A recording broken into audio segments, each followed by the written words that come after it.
ದ್ವಿತೀಯ PUC Kannada February 28ನೇ ತಾರೀಕಿಗೆ exam ಇದೆ. ಯಾರು ಇನ್ನೂ ಏನು ಓದಿಲ್ಲ, ಡೋಂಟ್ ವರಿ ಅಬೌಟ್ ದಟ್. ಈ ಒಂದು ವಿಡಿಯೋದಲ್ಲಿ ನಾನು 5-6 ವಾಕ್ಯಗಳಲ್ಲಿ ಉತ್ತರಿಸಿ ದ್ವಿತೀಯ PUC ಕನ್ನಡ 4 ಅಂಕದ ಬಹು ನಿರೀಕ್ಷಿತ ಪ್ರಶ್ನೆಗಳು, ಪದ್ಯ, ಗದ್ಯ, ದೀರ್ಘ ಗದ್ಯ, ಈ 3 ಭಾಗಗಳಿಂದ ಆಸ್ ಪರ್ ಬ್ಲೂ ಪ್ರಿಂಟ್ ಪ್ರಕಾರ ಬಹು ನಿರೀಕ್ಷಿತ ಪ್ರಶ್ನೆಗಳು ವಿತ್ ಆನ್ಸರ್ ಅನ್ನ, ಪ್ರಶ್ನೋತ್ತರಗಳನ್ನ ಈ ಒಂದು ವಿಡಿಯೋದಲ್ಲಿ ನಾನು ಚರ್ಚೆ ಮಾಡ್ತಾ ಇದ್ದೇನೆ. ವಿಡಿಯೋನ ಕೊನೆ ತನಕ ನೋಡಿ ಇದರ ಸದುಪಯೋಗವನ್ನು ಪಡೆದುಕೊಳ್ಬೇಕು. ವಿಡಿಯೋನ ಪೂರ್ತಿಯಾಗಿ ನೋಡಿ, ಸ್ಕಿಪ್ ಮಾಡಬೇಡಿ. ವಿಡಿಯೋನ ಫುಲ್ ನೋಡ್ತಾ ನಿಮ್ಮ ಸ್ನೇಹಿತರಿಗೂ ಈ ಒಂದು ವಿಡಿಯೋನ ಶೇರ್ ಮಾಡಿ, ಅವ್ರಿಗೂ ಸಹ ಹೆಲ್ಪ್ ಆಗುತ್ತೆ. ನಮ್ಮ ಚಾನಲ್ ಅನ್ನ ಸಬ್ಸ್ಕ್ರೈಬ್ ಮಾಡ್ಕೊಂಡು ವಿಡಿಯೋಗೆ ಲೈಕ್ ಮಾಡಿ. ನಾನು ರಾಹುಲ್ ಬಿಡ್ನಾಳ್, ನೀವು ನೋಡ್ತಾ ಇದ್ರ ರಾಹುಲ್ ಬಿಡ್ನಾಳ್ ಚಾನಲ್. ನಮ್ಮ ಟೆಲಿಗ್ರಾಮ್ ಚಾನಲ್ ಇದೆ, ಹೋಗಿ ಜಾಯ್ನ್ ಆಗಿ. ಎಲ್ಲಾ ರೀತಿ PDF ನೋಟ್ಸ್ ನೀವಲ್ಲಿ ತಗೋಬಹುದು. ನಡೀರಿ ಸ್ಟಾರ್ಟ್ ಮಾಡೋಣ. ಪ್ರಶ್ನೋತ್ತರಗಳನ್ನ ಚರ್ಚೆ ಮಾಡೋಣ. ಅದು ಬಹು ನಿರೀಕ್ಷಿತ ಫಿಕ್ಸ್ ಪ್ರಶ್ನೆಗಳು ಆಸ್ ಪರ್ ಬ್ಲೂ ಪ್ರಿಂಟ್ ನೀಲನಕ್ಷೆ ಪ್ರಕಾರ. ಕದಡಿದ ಸಲೀಲಂ ತಿಳಿ ಬಂದಿದೆ. ಇದ್ರ ಮೇಲೆ ಒಂದು 4 ಅಂಕದ ಪ್ರಶ್ನೆ ಬರುತ್ತೆ. 4 ಅಂಕದ ಪ್ರಶ್ನೆ ಎಷ್ಟು ಬರೀಬೇಕು ಅಷ್ಟೇ ಕೊಟ್ಟಿದ್ದೀನಿ, ಜಾಸ್ತಿ ಏನು ಕೊಟ್ಟಿಲ್ಲ. ಸೊ ನೀವು ಇದನ್ನ ನೋಡ್ತಾ ಹೋಗಿ.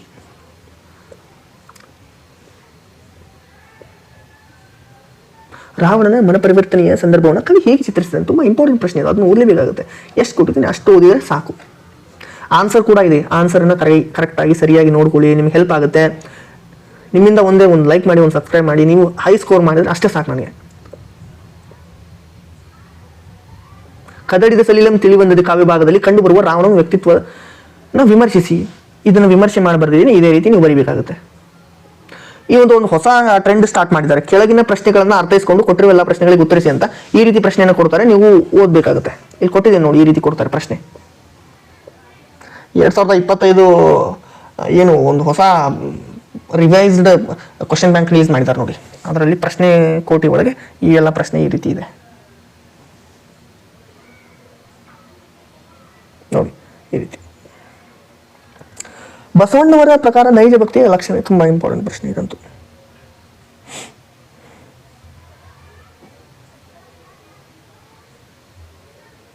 ಸ್ಕ್ರೀನ್ ಶಾಟ್ ತಗೊಳ್ಳಿ ಬೇಕಾದ್ರೆ. ಬರ್ಕೋತೀನಿ ಅಂದ್ರೆ ಬರ್ಕೊಳ್ಳಿ. ಉರ್ಲಿಂಗ ಪದ್ಯ ವಚನಗಳು.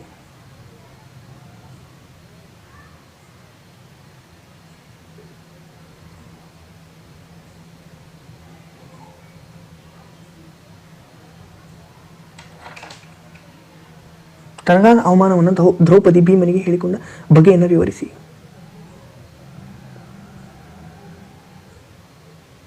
ಭೀಮನು ದ್ರೌಪದಿಯನ್ನು ಹೇಗೆ ಸಂತೈಸಿದನು ವಿವರಿಸಿ. ದ್ರೌಪದಿ ಅವಮಾನಕ್ಕೊಳಗಾದ 3 ಪ್ರಸಂಗಗಳನ್ನು ವಿವರಿಸಿ.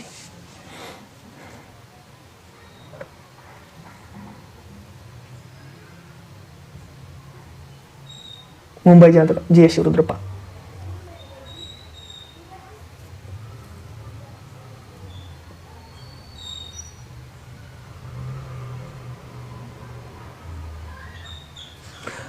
ಕೆಳಗಿನ ಪದ್ಯ ಭಾಗವನ್ನು ಅರ್ಥೈಸಿಕೊಂಡು ಕೊಟ್ಟಿರುವ ಎಲ್ಲ ಪ್ರಶ್ನೆಗಳಿಗೆ ಉತ್ತರಿಸಿ ಅಂತ ನಾನು ಹೇಳಿದ್ನಲ್ಲ. ಹೊಸ ಟ್ರೆಂಡ್, ಹೊಸ ರೀತಿ ಪ್ರಶ್ನೆ ಇವರು ಇದನ್ನು ಮಾಡಿದ್ದಾರೆ ಅಂತ.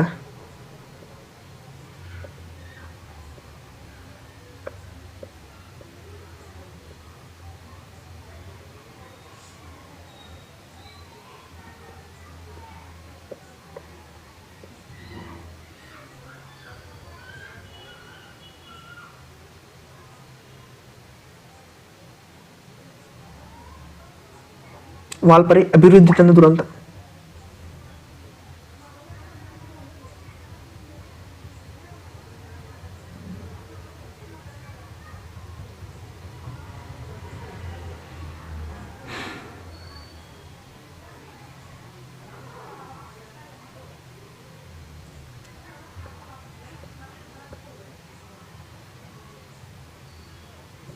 ಕೃಷ್ಣೇಗೌಡ ನಾನು ಕೊನೆಯದಾಗಿ.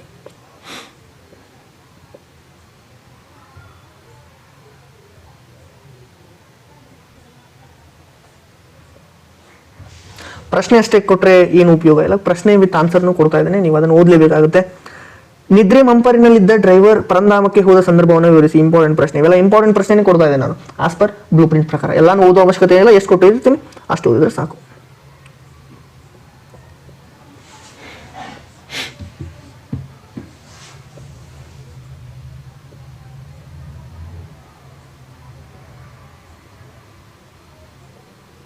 ಓಕೆ, ಇದಿಷ್ಟು ಈ ಒಂದು ವಿಡಿಯೋದಲ್ಲಿ. ಮತ್ತೆ ಮುಂದಿನ ಒಂದು ವಿಡಿಯೋದಲ್ಲಿ ಸಿಗ್ತಾ ಇದ್ದೇನೆ ಸ್ನೇಹಿತರೆ. ಮತ್ತೆ ಇಂಪಾರ್ಟೆಂಟ್ ಯಾವುದಾದ್ರೂ ಸಬ್ಜೆಕ್ಟ್ ಮೇಲೆ. Thank you. ಚಾನಲನ್ನು ಸಬ್ಸ್ಕ್ರೈಬ್ ಮಾಡ್ಕೊಂಡು ವಿಡಿಯೋಗೆ ಲೈಕ್ ಮಾಡಿ. ನಿಮ್ಮ ಸ್ನೇಹಿತರಿಗೂ ಈ ಒಂದು ವಿಡಿಯೋನ ಶೇರ್ ಮಾಡಿ. Thank you.